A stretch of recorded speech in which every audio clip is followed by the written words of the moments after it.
morning's Health Watch, therapy dogs. We know the bond between man and man's best friend goes back, I guess, forever. Yeah, but the new field of animal-assisted therapy is getting a lot of attention these days. Correspondent and veterinarian Dr. Debbie Turner-Bell has one family story. Right, Georgia? Oh. It's a Tuesday morning here at Children's Hospital in St. Paul, Minnesota. You good there? Angel is on a mission. You want to pet her, Landon? Angel is a pet therapy dog making her rounds. You give her that? And each patient has a very unique prescription. Angel says thank you. Therapists say that dogs like Angel bring normalcy and comfort to an otherwise sterile environment. At this hospital, therapy dogs are now being used not just for comfort, but as part of treatment regimens for patients. Over? In many ways, it began with one special girl's recovery through pet therapy. You're a good girl. 3 years ago, and seemingly overnight, Allie Gillen became mysteriously ill. She was having a hard time walking up the street. She was having a hard time walking to the mailbox. Everything started to hurt. Allie's parents, Heather and Tim, were told Allie had an extremely rare neurologic disease that causes inflammatory and degenerative changes of the muscles and skin called dermatomyositis. Her prognosis was grim.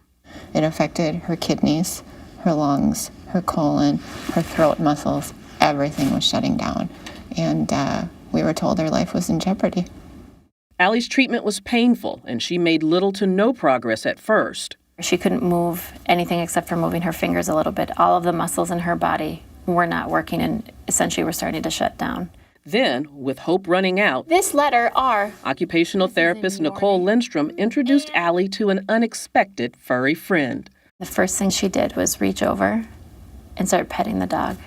It was this amazing moment with a therapy dog that marked Allie's return from the brink. And I said, "Hey, Allie, look at your arm right now." And she had no idea that she even moved it. That was the start of a miraculous recovery. Allie's was not an isolated case, So can you help me with those little buttons? and dogs are now used in 90% of Lindstrom's occupational treatments, including therapies for cognition, motor skills, and movement. Can you sort of explain the magic behind a dog?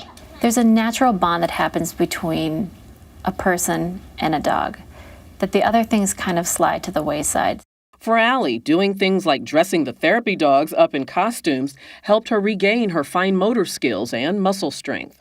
The Gillens were so grateful for the amazing effects pet therapy had on Allie that they wanted to pay it forward. Here we go. So Mom Heather went through the 1.5-year-long process to certify Angel as a therapy dog. We thought, our dog can do this.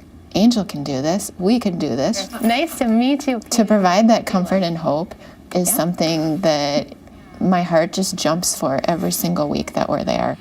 Today, Allie is on the road to a full recovery, and Angel is just what the doctor ordered. Allie, who's now 12, plans to be an occupational therapist when she grows up so that she can help other children just like her.